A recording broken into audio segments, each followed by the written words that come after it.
Dear students, today I'd like to discuss the 6th chapter from the textbook Fine Tune Your English. The name of the chapter is The Relative Clause. കഴിഞ്ഞ ക്ലാസ്സിൽ നമ്മൾ എന്താണ് clause, different types of clause ഏതൊക്കെയാണെന്നൊക്കെ discuss ചെയ്തിട്ടുണ്ടായിരുന്നു. ക്ലോസിന് നമുക്ക് മെയിനായിട്ട് രണ്ടായിട്ട് തിരിക്കാം, മെയിൻ ക്ലോസും ഡിപ്പെൻഡൻറ്റ് ക്ലോസും. അതിൽ ഡിപ്പെൻഡൻറ്റ് ക്ലോസിന് 3 കാറ്റഗറീസ് ആണുള്ളത്: noun close, adverb close and relative close. അപ്പോൾ അതിൽ നൗൺ ക്ലോസ് എന്താണ്, ആഡ്വേർബ് ക്ലോസ് എന്താണ്, അതിൻ്റെ ഡിഫറെൻറ്റ് ടൈപ്സ് ഏതൊക്കെയാണെന്നൊക്കെ നമ്മൾ മുമ്പ് ഡിസ്കസ് ചെയ്തിട്ടുണ്ട്. അതിനെക്കുറിച്ച് ഞാൻ മുമ്പ് ക്ലാസ് ചെയ്തിട്ടുണ്ട്. അപ്പോൾ ഇന്ന് ഞാൻ ഡിസ്കസ് ചെയ്യാൻ പോകുന്നത് റിലേറ്റീവ് ക്ലോസിനെ കുറിച്ചാണ്. What is a relative clause? In a sentence, the relative clause functions like an adjective qualifying a noun, the antecedent. അതായത് ഒരു സെൻറ്റൻസിൽ ആഡ്ജക്റ്റീവ് പോലെ അതിൻ്റെ നൗണിൻ്റെ ക്വാളിറ്റീസിനെ ഡിസ്ക്രൈബ് ചെയ്യുന്ന ക്ലോസിനെയാണ് നമ്മൾ റിലേറ്റീവ് ക്ലോസ് എന്ന് പറയുന്നത്. As it is describing the qualities of the noun, it is also known as adjectival clause. അതായത് നൗണിൻ്റെ ക്വാളിറ്റീസിനെ കുറിച്ച് പറയുന്നത് കൊണ്ട് ഈ റിലേറ്റീവ് ക്ലോസിന് വേറൊരു പേര് കൂടിയുണ്ട്, അതാണ് adjectival clause. Usually we use the words who, whom, that, whose, which and to whom to indicate the relative clause. അപ്പം റിലേറ്റീവ് ക്ലോസ് ഇൻട്രൊഡ്യൂസ് ചെയ്യാനായിട്ട് നമ്മൾ മെയിനായിട്ട് യൂസ് ചെയ്യാറുള്ള വേർഡ്സ് ആണ് who, whom, that, whose, which and to whom. And we have to put the relative clause immediately after the noun it describes. അതായത് ഏത് നൗണിൻ്റെ ക്വാളിറ്റീസിനെ കുറിച്ചാണ് പറയുന്നത് ആ നൗണിന് തൊട്ട് ശേഷം നമുക്ക് എന്ത് ചെയ്യണം, ഈ റിലേറ്റീവ് ക്ലോസ് ഇൻഡിക്കേറ്റ് ചെയ്യണ ആ വേർഡ് യൂസ് ചെയ്യണം. Four example, the evil that men do lives after dum. അപ്പം ഇതിൽ the evil that men do lives after dum എന്നുള്ളതിൽ ദ ഈവിൾ എന്നുള്ളതാണ് ഇവിടുത്തെ നൗൺ. അതിനെക്കുറിച്ച് ഡിസ്ക്രൈബ് ചെയ്യാൻ എന്താണ്, എന്ത് ഈവിളാണ്, ദാറ്റ് മെൻ ഡു, മനുഷ്യൻ ചെയ്യുന്നത്. അപ്പം ദാറ്റ് യൂസ് ചെയ്തിട്ട് നമ്മൾ മെൻ ഡു എന്നുള്ള ക്ലോസ് അവിടെ കണക്ട് ചെയ്തിരിക്കുകയാണ്. അപ്പം ഇങ്ങനെ ഒരു നൗണിൻ്റെ ക്വാളിറ്റീസ് ഡിസ്ക്രൈബ് ചെയ്യാൻ വേണ്ടി യൂസ് ചെയ്യണ ക്ലോസിനെയാണ് നമ്മൾ റിലേറ്റീവ് ക്ലോസ് എന്ന് പറയുന്നത്. Who, that and which are put at the beginning of a relative clause. അതായത് റിലേറ്റീവ് ക്ലോസിൻ്റെ തുടക്കത്തിലാണ് നമ്മൾ ഹൂ, ദാറ്റ്, വിച്ച് ഈ വേർഡ്സ് എല്ലാം യൂസ് ചെയ്യുന്നത്. They are called relative pronouns. അപ്പം ഈ ഹൂ, ദാറ്റ്, വിച്ച് ഈ വേർഡ്സിന് ഒരു പേരുണ്ട്, അതാണ് റിലേറ്റീവ് പ്രോനൗൺസ്. യൂഷ്വലി നമ്മൾ ഹൂ പീപ്പിളിൻ്റെ കൂടെയും വിച്ച് തിങ്സിൻ്റെയും ആനിമൽസിൻ്റെ കൂടെയും ദാറ്റ് പീപ്പിളിൻ്റെയും തിങ്സിൻ്റെയും ആനിമൽസിൻ്റെ കൂടെയാണ് യൂസ് ചെയ്യാറുള്ളത്. Now let's look which are the functions of relative clause. Relative ക്ലോസിന് മെയിനായിട്ട് 2 ഫങ്ഷൻസ് ആണുള്ളത്. First one, it functions either as the subject or the object of the verb in the relative clause. അതായത് relative ക്ലോസിലുള്ള വെർബിൻ്റെ subject ആയിട്ടോ object ആയിട്ടോ നമുക്ക് use ചെയ്യാനായിട്ട് പറ്റും. For example, he that is down needs fear no fail. അപ്പം he that is down എന്നുള്ളത്, ഹീ എന്നുള്ളത് ഇതിൻ്റെ സബ്ജക്റ്റ് ആണ്. അപ്പം ഹീയുടെ ക്വാളിറ്റിയാണ് എന്ത്, ഈസ് ഡൗൺ എന്നുള്ളത്. അപ്പം ഹീനെയും ഈസ് ഡൗണിനെയും തമ്മിൽ കണക്ട് ചെയ്യാനായിട്ട് നമ്മൾ ദാറ്റ് എന്നുള്ള വേർഡാണ് അവിടെ യൂസ് ചെയ്തത്. അപ്പം അതാണ് അവിടുത്തെ relative clause. He that is down എന്നുള്ളതാണ് അവിടുത്തെ relative clause. Second one, those whom the gods love die young. Second കേസിൽ those whom the gods love എന്നുള്ളതിൽ ദോസ് ആണ് അവിടുത്തെ ഓബ്ജക്റ്റ് ആണ് ആക്ച്വലി ദോസ്. അപ്പം ദോസിൻ്റെ ക്വാളിറ്റിയാണ് എന്ത്, ഹും ദ ഗോഡ്സ് ലവ് എന്നുള്ളത്. അപ്പം അതിൽ ഹും എന്നുള്ള വേർഡ് യൂസ് ചെയ്തിട്ടാണ് റിലേറ്റീവ് ക്ലോസ് കണക്ട് ചെയ്തിട്ടുള്ളത്. ഇതാണ് first function. Second function is it joins 2 clauses like a conjunction. അതായത് 2 ക്ലോസുകളെ തമ്മിൽ കണക്ട് ചെയ്യാനും നമുക്ക് റിലേറ്റീവ് ക്ലോസ് യൂസ് ചെയ്യാം. For example, she brought home a picture that was a genuine Rembrandt. ഈ 2 ക്ലോസുകളെ തമ്മിൽ നമുക്ക് റിലേറ്റീവ് ക്ലോസ് ഉപയോഗിച്ച് കണക്ട് ചെയ്യാം. അതായത് the picture that she brought home was a genuine Rembrandt. ഇതിൽ നമ്മൾ 2 ക്ലോസുകൾ ഒന്നാക്കി. അപ്പോൾ ഇവിടെ that she brought എന്നുള്ളത് അവിടുത്തെ റിലേറ്റീവ് ക്ലോസ് ആയിട്ട് മാറി. അതായത് ആ പിക്ചറിനെ ഡിസ്ക്രൈബ് ചെയ്യുന്നതാണ് she brought, അവൾ വാങ്ങിയ പിക്ചർ എന്ന് പറയുന്നത്. അപ്പോൾ അവിടെ that എന്നുള്ള വേർഡ് യൂസ് ചെയ്തിട്ടാണ് നമ്മൾ ഇവിടെ 2 ക്ലോസുകളെ കണക്ട് ചെയ്തത്. അപ്പോൾ റിലേറ്റീവ് ക്ലോസിൻ്റെ സെക്കൻഡ് ഫങ്ഷനാണ് 2 ക്ലോസുകളെ കണക്ട് ചെയ്യാനും നമുക്ക് റിലേറ്റീവ് ക്ലോസ് യൂസ് ചെയ്യാം. Next is regarding different types of relative clause. Mainly, there are two types of relative clause. First one is defining relative clause. അതായത് relative ക്ലോസിനെ നമുക്ക് രണ്ടായിട്ട് തിരിക്കാം. ഡിഫൈനിങ് റിലേറ്റീവ് ക്ലോസും non defining relative ക്ലോസും. What is defining relative clause? The defining relative clause identifies who or what we are speaking about. അതായത് നമ്മൾ ആരെക്കുറിച്ചാണോ അല്ലെങ്കിൽ എന്തിനെക്കുറിച്ചാണ് സംസാരിക്കുന്നത് അതിനെക്കുറിച്ചുള്ള മെയിൻ ഡീറ്റെയിൽസ് തരുന്ന റിലേറ്റീവ് ക്ലോസ് ആണ് ഡിഫൈനിങ് റിലേറ്റീവ് ക്ലോസ് എന്ന് പറയുന്നത്. It's an integral part of a sentence. അതായത് ഒരു സെൻറ്റൻസിൽ നമുക്ക് ഒഴിവാക്കാൻ പറ്റാത്ത ഒരു പാർട്ടാണ് ഈ നോൺ ഡിഫൈനിങ് റിലേറ്റീവ് ക്ലോസ് എന്നുള്ളത്. അതായത് ഈ ക്ലോസുകൾ ഒഴിവാക്കി കഴിഞ്ഞാൽ ചിലപ്പോൾ നമുക്ക് ആ സെൻറ്റൻസിൻ്റെ മീനിങ് കംപ്ലീറ്റ് ആയിട്ട് കിട്ടില്ല. അപ്പോൾ അങ്ങനെ ഒഴിവാക്കാൻ പറ്റാത്ത അല്ലെങ്കിൽ നമ്മൾ എന്തിനെക്കുറിച്ചാണോ അല്ലെങ്കിൽ ആരെക്കുറിച്ചാണോ സംസാരിക്കുന്നത് അവരെക്കുറിച്ചുള്ള മെയിൻ ആയിട്ടുള്ള ഡീറ്റെയിൽസ് തരുന്ന ക്ലോസിനെയാണ് നമ്മൾ എന്ത് പറയുന്നത്? ഡിഫൈനിങ് റിലേറ്റീവ് ക്ലോസ് എന്ന് പറയുന്നത്. നമുക്കൊരു എക്സാമ്പിൾ നോക്കാം. For example, the palace which we visited on our tour to London is one of the oldest palaces in the world. അപ്പോൾ ഇതിൽ the palace എന്നുള്ളതാണ് അവിടുത്തെ നൗൺ, സബ്ജക്റ്റ് എന്ന് പറയുന്നത്. അപ്പോൾ ആ സബ്ജക്റ്റിനെ കുറിച്ച് അല്ലെങ്കിൽ ആ നൗണിനെ കുറിച്ച് അഡീഷണൽ ഡീറ്റെയിൽസ് എന്താണെന്ത്? Which we visited on our tour to London എന്നുള്ളത്. അതായത് ഏത് പാലസ് ആണ് എന്ന് നമുക്ക് വിവരങ്ങൾ തരുന്നത്. അതായത് ഏത് പാലസ് ആണ് നമ്മൾ ലണ്ടനിൽ ടൂർ പോയ സമയത്ത് വിസിറ്റ് ചെയ്ത പാലസ് എന്ന് പറയുന്നത്. അപ്പം ആ പാലസിനെ കുറിച്ചുള്ള മെയിൻ ആയിട്ടുള്ള ഡീറ്റെയിൽ ആണ് അവിടെ തന്നത്. പാലസിന്റെ പേരൊന്നും പറഞ്ഞിട്ടില്ല, പക്ഷേ ആ പാലസ് ഏത് പാലസാണെന്ന് പറഞ്ഞിട്ടുണ്ട്. നമ്മൾ ലണ്ടനിൽ ടൂർ പോയ സമയത്ത് വിസിറ്റ് ചെയ്ത പാലസ് എന്ന് പറയുന്നത്. അപ്പം the palace which we visited on our tour to London is one of the oldest palaces in the world എന്ന് പറയുമ്പോൾ നമുക്കിവിടെ ഈ which we visited on our tour to London എന്നുള്ളത് നമ്മൾ സംസാരിക്കുന്ന പാലസിനെ കുറിച്ചുള്ള മെയിൻ ഡീറ്റെയിൽ തന്നതാണ് അല്ലേ. അപ്പോൾ ആ പാട്ട് നമുക്ക് ഒരിക്കലും സെൻറ്റൻസിൽ നിന്ന് ഒഴിവാക്കാൻ പറ്റില്ല. അപ്പോൾ അത് ഒഴിവാക്കി നമുക്കൊന്ന് വായിച്ചു നോക്കാം. The palace is one of the oldest palaces in the world എന്ന് പറഞ്ഞിട്ടുണ്ടെങ്കിൽ ഏത് പാലസാണ് നമുക്ക് മനസ്സിലാവില്ല അല്ലേ. പക്ഷേ the palace which we visited on our tour to London എന്ന് പറഞ്ഞിട്ടുണ്ടെങ്കിൽ ഏത് പാലസാണെന്ന് നമുക്ക് മനസ്സിലാവും. അപ്പോൾ അങ്ങനെ ഒരു സെൻറ്റൻസിൽ ഒഴിവാക്കാൻ പറ്റാത്ത ക്ലോസ് അല്ലെങ്കിൽ ആ സെൻറ്റൻസിൽ ആരെക്കുറിച്ചാണോ എന്തിനെക്കുറിച്ചാണോ സംസാരിക്കുന്നത് അവരെക്കുറിച്ചുള്ള മെയിൻ ഡീറ്റെയിൽസ് തരുന്ന ക്ലോസിനെയാണ് ഡിഫൈനിങ് റിലേറ്റീവ് ക്ലോസ് എന്ന് പറയുന്നത്. Second type of relative close is known defining relative close. What is non-defining relative clause? It adds more information about who or what we are describing. നമ്മൾ ആരെക്കുറിച്ചാണ് അല്ലെങ്കിൽ എന്തിനെക്കുറിച്ചാണ് സംസാരിക്കുന്നത് അവരെക്കുറിച്ചുള്ള additional details തരുന്ന ക്ലോസിനെയാണ് നമ്മൾ non defining relative clause എന്ന് പറയുന്നത്.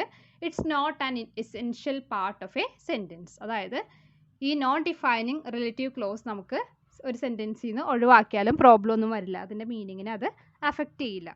നമ്മൾ usually non defining relative close എഴുതുന്ന സമയത്ത് ഒരു കോമ യൂസ് ചെയ്തിട്ട് മെയിൻ പാർട്ടിൽ നിന്ന് അത് സെപ്പറേറ്റ് ചെയ്തിട്ടാണ് എഴുതാറുള്ളത്.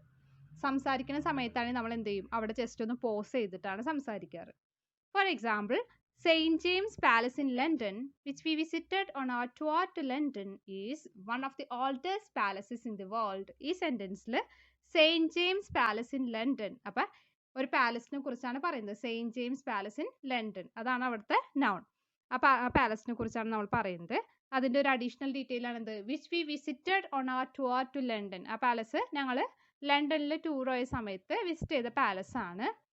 Then is one of the oldest palaces in the world എന്ന് പറയണം. അപ്പോൾ നമുക്കിവിടെ Saint James palace in London is one of the oldest palaces in the world എന്ന് പറഞ്ഞാലും അതിൻ്റെ മീനിങ് കംപ്ലീറ്റ് ആയി. അവിടെ നമ്മൾ വിസിറ്റ് ചെയ്ത പാലസ് എന്ന് പറഞ്ഞില്ല എന്ന് വെച്ചാൽ പ്രശ്നമൊന്നും വരില്ല. അപ്പോൾ ഇങ്ങനെ ഏതിനെക്കുറിച്ചാണോ അല്ലെങ്കിൽ ആരെക്കുറിച്ചാണോ സംസാരിക്കുന്നത് അവരെക്കുറിച്ചുള്ള അഡീഷണൽ ഡീറ്റെയിൽസ് തരുന്ന ക്ലോസിനെയാണ് നമ്മൾ നോൺ ഡിഫൈനിങ് റിലേറ്റീവ് ക്ലോസ് എന്ന് പറയുന്നത്.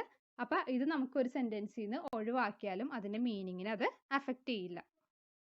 Next is regarding sentence relatives. What is sentence relatives?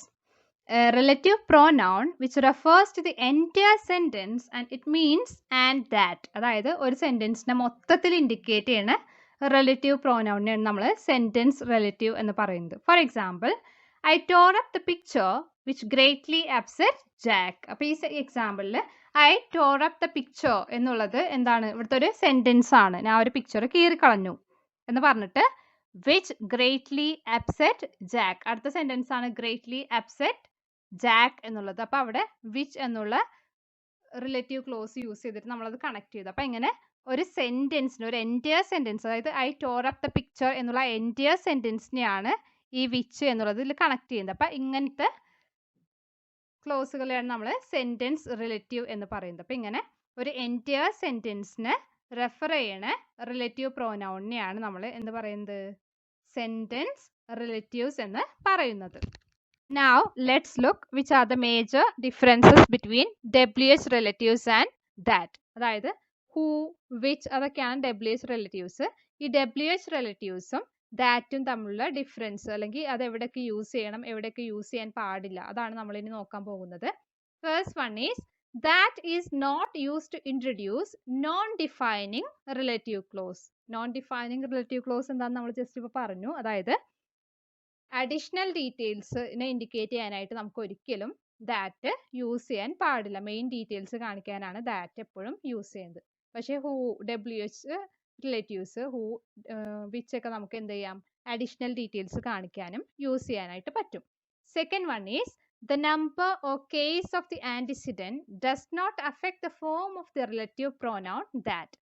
Who becomes whom to show the objective case. അതായത് നമുക്ക് ദാറ്റ് നമ്മളിപ്പോൾ എന്തിനെ കുറിച്ചാണോ അല്ലെങ്കിൽ ആരെ കുറിച്ചാണോ ഡിസ്ക്രൈബ് ചെയ്യണത്, അത് പ്ലൂറൽ ആയാലും സിംഗുലർ ആയാലും ദാറ്റ് നമുക്ക് അവിടെ യൂസ് ചെയ്യാം. അല്ലെങ്കിൽ അത് സബ്ജക്റ്റ് ആയാലും ഒബ്ജക്റ്റ് ആയാലും നമുക്ക് ദാറ്റ് യൂസ് ചെയ്യാം. പക്ഷേ WH റിലേറ്റീവ്സിന്റെ കേസിൽ അവിടെ ഡിഫറൻസ് വരും. അതായത് ഹൂ എന്നുള്ളത് നമ്മൾ സബ്ജക്റ്റിന്റെ കൂടെയാണ് യൂസ് ചെയ്യാൻ പറ്റുള്ളൂ. പക്ഷേ അത് ഒബ്ജക്റ്റ് ആകുമ്പോൾ നമുക്ക് ഹും എന്നാക്കി മാറ്റേണ്ടി വരും. അപ്പം അങ്ങനെ ഡിഫറൻസ് ഉണ്ട്. അതായത് ദാറ്റിന്റെ യൂസേജ് സിംഗുലർ ആണോ പ്ലൂരൽ ആണോ അല്ലെങ്കിൽ സബ്ജക്റ്റ് ആണോ ഒബ്ജക്റ്റ് ആണോ എന്നതൊന്നും അഫക്റ്റ് ചെയ്യില്ല. പക്ഷേ WH റിലേറ്റീവ്സ് അത് അഫക്റ്റ് ചെയ്യും. For example, the man whom you called yesterday has arrived. അപ്പോൾ നമ്മളിവിടെ the man whom you called yesterday എന്ന് പറയുമ്പോൾ അവിടെ ഒബ്ജക്റ്റ് ആണ് മാൻ എന്നുള്ളത്. അപ്പം മാനിനെ കുറിച്ച് പറയാണ്. ഏതാളാണ്? ഹും യു കോൾഡ് യെസ്റ്റർഡേ, നീ ഇന്നലെ വിളിച്ചത് അല്ലേ. അപ്പോൾ അവിടെ ഹും യു കോൾഡ് യെസ്റ്റർഡേ എന്നുള്ളതായിട്ട് കണക്ട് ചെയ്യാനായിട്ട് നമ്മൾ ഹും ആണ് യൂസ് ചെയ്തത്. അപ്പം ഹും അവിടെ ഒബ്ജക്റ്റ് ആയതുകൊണ്ട് നമുക്ക് ഹൂ എന്ന് പറയാൻ പാടില്ല, ഹും എന്നാണ് പറയാവുള്ളൂ. അപ്പോൾ അവിടെ ഹും യൂസ് ചെയ്തു. Second example, the man that you called yesterday has arrived. പക്ഷെ ദാറ്റ് നമുക്ക് വേണമെങ്കിൽ എന്താണ് സബ്ജക്റ്റ് ആയാലും ഒബ്ജക്റ്റ് ആയാലും അവിടെ യൂസ് ചെയ്യാം. ദാറ്റിന്റെ യൂസേജിന് അത് അഫക്റ്റ് ചെയ്യുന്നില്ല. Third difference is when a relative pronoun is the complement of a preposition, the preposition can come before or after the WH relative pronoun. When we use that as a relative pronoun, the preposition can come only at the end. അതായത് നമ്മൾ WH relative pronounഉം ദാറ്റും use ചെയ്യുമ്പോൾ ഒരു difference ആണ് എന്ത്? WH relative pronouns use ചെയ്യണേൽ prepositions ഉള്ള വേർഡ്സ് ഉണ്ടെങ്കിൽ നമുക്ക് എന്ത് ചെയ്യാം? WH റിലേറ്റീവ് പ്രോനൗണിന് മുമ്പോ ശേഷമോ അത് യൂസ് ചെയ്യാം. പക്ഷേ ദാറ്റ് എന്ന റിലേറ്റീവ് പ്രോനൗൺ യൂസ് ചെയ്യുമ്പോൾ പ്രൊപ്പോസിഷൻസ് ഉള്ള വേർഡ്സ് ഉണ്ടെങ്കിൽ നമുക്ക് എന്ത് ചെയ്യണം? ദാറ്റ് കഴിഞ്ഞതിന് ശേഷം മാത്രമാണ് ആ വേർഡ്സ് യൂസ് ചെയ്യാനായിട്ട് പാടുള്ളൂ. For example, this is the hill that I dreamt about last night. അപ്പോൾ ഇവിടെ ഡ്രെംറ്റ് അബൌട്ട്, അതിൽ അബൌട്ട് എന്നുള്ള പ്രൊപ്പോസിഷൻ ഉണ്ടല്ലേ. അപ്പോൾ നമുക്ക് ദാറ്റ് കഴിഞ്ഞിട്ടാണ് അത് പറയാൻ പറ്റുള്ളൂ. അപ്പോൾ this is the hill that I dreamt about last night എന്ന് മാത്രം. അപ്പോൾ നമുക്ക് ദാറ്റ് കഴിഞ്ഞിട്ടാണ് ഡ്രെംറ്റ് അബൌട്ട് അവിടെ പറയാൻ പാടുള്ളൂ. പക്ഷെ സെക്കൻഡ് കേസ് WH ഉള്ളതാണെങ്കിൽ, അതായത് this is the hill about which I dreamt last night. അപ്പോൾ നമുക്ക് ഇതിന് വേണമെങ്കിൽ ഡ്രെംറ്റ് അബൌട്ട് സ്പ്ലിറ്റ് ചെയ്തിട്ട് അബൌട്ട് വേണമെങ്കിൽ വിച്ചിന് മുമ്പ് കൊണ്ടുവരാം, പ്രപ്പോസിഷൻ വിച്ചിന് മുമ്പ് കൊണ്ടുവരാം. അല്ലെങ്കിൽ തേർഡ് സെൻറ്റൻസ് പോലെ this is the hill which I dreamt about last night. അപ്പം ഇവിടെ നമ്മൾ നോക്കുകയാണെങ്കിൽ this is the hill which I dreamt about, അത് വിച്ചിന് ശേഷമാണ് അബൌട്ട് കൊടുത്തിട്ടുള്ളത്. അപ്പം നമുക്ക് preposition which WH relative pronoun ആണെങ്കിൽ നമുക്ക് എന്ത് ചെയ്യാം? മുമ്പോ ശേഷമോ യൂസ് ചെയ്യാം. പക്ഷേ ദാറ്റ് യൂസ് ചെയ്യുന്ന സമയത്ത് ദാറ്റിന് ശേഷം മാത്രമാണ് പ്രപ്പോസിഷൻസ് ഉള്ള വേർഡ്സ് യൂസ് ചെയ്യാൻ സാധിക്കുകയുള്ളൂ. Next difference is who is preferred to that if the antecedent is a personal noun. അതായത് ഒരു വ്യക്തിയെ കുറിച്ചാണ് നമ്മൾ പറയണമെങ്കിൽ നമുക്ക് ദാറ്റ് യൂസ് ചെയ്യുന്നതിനേക്കാളും നല്ലത് ഹൂ യൂസ് ചെയ്യുന്നതാണ്. For example, the man who came here yesterday is better than the man that came here yesterday. അതായത് നമുക്ക് the man who came here yesterday, who use ചെയ്യുന്നതാണ് അവിടെ നല്ലത്. അതായത് man എന്ന് പറയുമ്പോൾ ഒരു പേഴ്സണൽ പ്രോനൗൺ ആണ്. അപ്പോൾ നമുക്ക് ദാറ്റ് യൂസ് ചെയ്യുന്നതിനേക്കാളും ബെറ്റർ അവിടെ ഹൂ യൂസ് ചെയ്യുന്നത് ആണ്. Next is when the antecedent consists of many words WH relative pronouns are preferred. അതായത് ആൻറ്റിസിഡൻ്റ് എന്ന് വെച്ചിട്ടുണ്ടെങ്കിൽ നമ്മൾ എന്തിനെ കുറിച്ചാണോ ഡിസ്ക്രൈബ് ചെയ്യുന്നത്, യൂഷ്വലി ഫസ്റ്റ് പാർട്ടാണ് ആൻറ്റിസിഡൻ്റ് ആയിട്ട് വരാറ്. അപ്പോൾ ആ ആൻറ്റിസിഡൻറ്റിൽ മോർ ദാൻ വൺ വേർഡ് ഉണ്ടെങ്കിൽ നമുക്ക് WH റിലേറ്റീവ് പ്രൊനൗൺസ് യൂസ് ചെയ്യുന്നതാണ് better. For example, I have many friends there in the high ranges who really care for me. അപ്പോൾ ഇവിടെ I have many friends there in the high ranges, ഇത്രയുമാണ് അതിൻ്റെ antecedent. അപ്പോൾ അവിടെ ഒന്നിൽ കൂടുതൽ words ഉണ്ട്. അപ്പോൾ നമുക്കവിടെ ഹൂ യൂസ് ചെയ്യുന്നതാണ് better. Last difference is that is common after words like all, everything, anything, few, etc. അതായത് ഈ all, everything, anything, few ഈ വേർഡ്സിനൊക്കെ ശേഷം that ആണ് യൂസ് ചെയ്യേണ്ടത്. For example, all that glitters is not gold. അപ്പോൾ ഇതിൽ all വന്നതുകൊണ്ട് നമുക്കവിടെ that എന്നാണ് യൂസ് ചെയ്യേണ്ടത്. അപ്പോൾ ഇത്രയാണ് ഈ ചാപ്റ്ററിലുള്ളത്. So if you like the class, please don't forget to subscribe my channel and share it with your friends. Thank you.